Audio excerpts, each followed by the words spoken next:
Students welcome to CBKYS।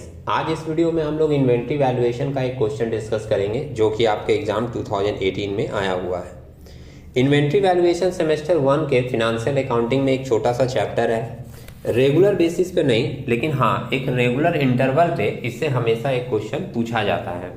तो sums में हम लोग जाएंगे, सम्स को समझेंगे, उसके बाद उसकी कैलकुलेशन देखेंगे। उसके पहले इन्वेंट्री वैल्यूएशन के बारे में अगर किसी के पास बिल्कुल भी नॉलेज ना हो तो एक लाइन में अगर बताना चाहें तो उनको ये बता दें कि इन्वेंट्री वैल्यूएशन के अंदर हम लोग मिसिंग स्टॉक फाइंड आउट करते हैं। जैसे मान लीजिए कि किसी बिजनेस का ईयर एंडिंग 31 दिसंबर को है, लेकिन वो 31 दिसंबर को किसी भी रीजन से अपना स्टॉक फाइंड आउट नहीं कर पाया। वो स्टॉक को फाइंड किया 7 जनवरी को। तो इस 7 दिनों में बहुत सारे चेंजेस हो गए होंगे। उन चेंजेस को एडजस्ट करके हम लोग 31 दिसंबर वाला स्टॉक फाइंड आउट करते हैं।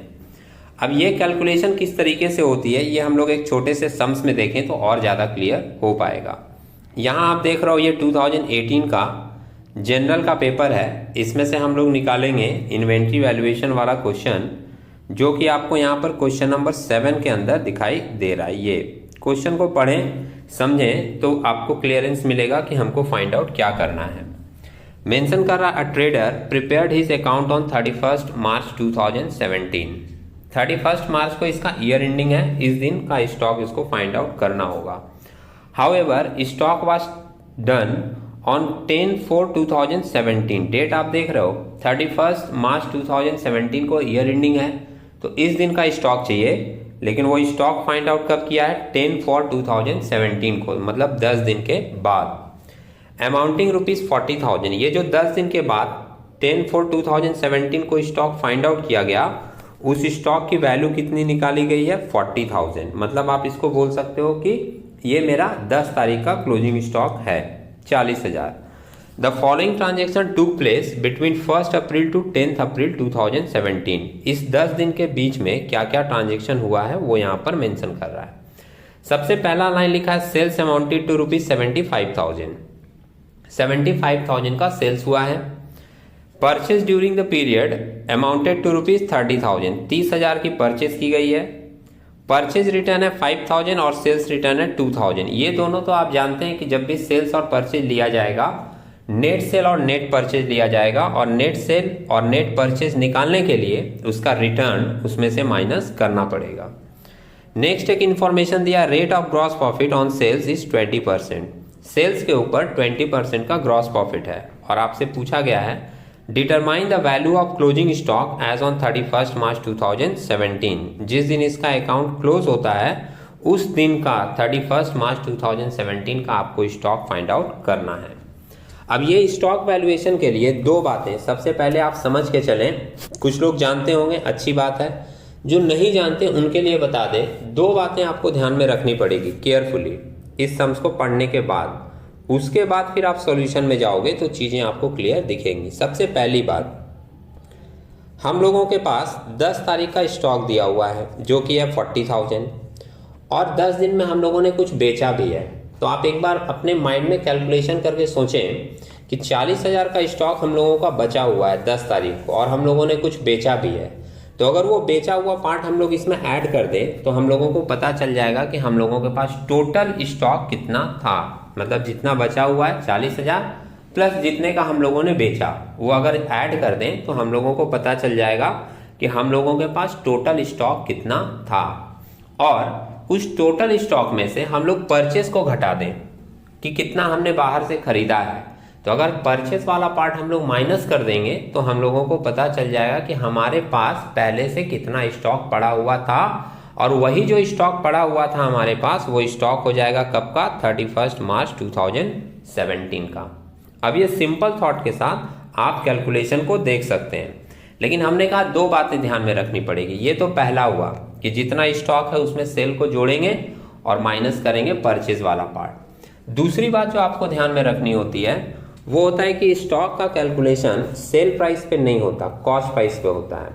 इसलिए कैलकुलेशन में जब सेल प्राइस को लिया जाएगा तो सेल की जो यहाँ पे वैल्यू दी हुई है 75,000, और उसमें से सेल्स रिटर्न 2,000 माइनस कर देंगे तो आएगा 73,000।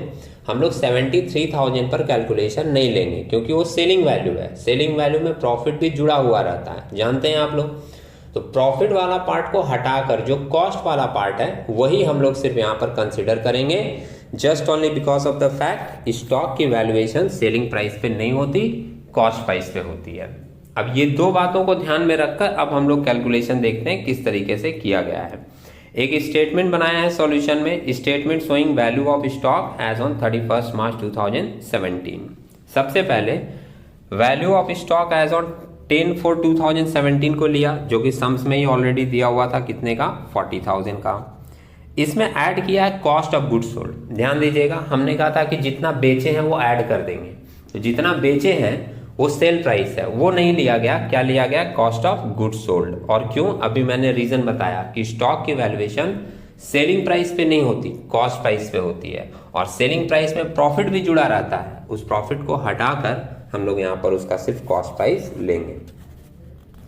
अब देखिए उसका कॉस्ट प्राइस किस तरीके से निकाला है। Cost of goods sold between 1/4/17 to 10/4/17, 75,000 का सेल्स था, माइनस कर दिया 2,000 का सेल्स रिटर्न, तो ये आ जाएगा कितना वैल्यू आपका, 73,000। और इनटू इसका निकाला है 80%, 80/100। ये 80% क्यों लिया, सम्स का लास्ट इंफॉर्मेशन पढ़ लीजिएगा फिर से, ई नंबर पॉइंट यहाँ मेंशन किया था, rate of gross profit on sale is 20%।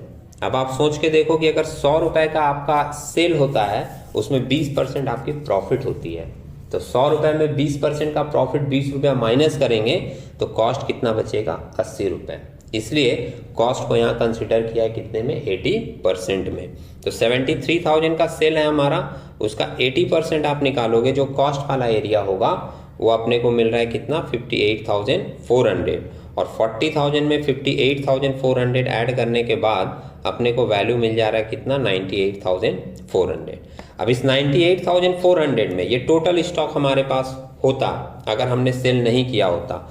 अब इसमें से हम लोग परचेज वाला पार्ट क्या करेंगे, हटा देंगे। जितना हमने बाहर से खरीदा है बिटवीन 1/4/17 टू 10/4/17, कितने का खरीदा है, 30,000 का परचेज दिया था, जिसमें से 5,000 का रिटर्न हो गया, तो नेट परचेज यहाँ से 25,000 माइनस कर दिए हम लोग। अब ये 98,400 में 25,000 जो बाहर से खरीदे थे वो हटा दिए, तो नेट कितना बच रहा है, 73,400। और ये 73,400 ही इंडिकेट कर रहा है कि ये हमारे पास 31/3/2017 को स्टॉक बचा हुआ होगा, और इसको अपने नाम दे दिए value of stock as on 31 March 2017। Calculation सुनने के बाद अगर कैलकुलेटर में आप करते हैं और इसको ऑन कॉपी लिख कर देखते हैं तो चीज़ें थोड़ा और क्लियरेंस आपको मिलेगा। तो बेटर है कि आप इसको एक बार कॉपी में नोट करके देखें, तो चीज़ आपको और ज़्यादा बेहतर क्लियर होती हुई दिखेगी। हम लोग इसी तरीके के कुछ नए वीडियो के साथ, कुछ नए क्वेश्चन, नए इंफॉर्मेटिव क्वेश्चन के साथ नए वीडियो में मिलेंगे। तब तक के लिए टेक केयर।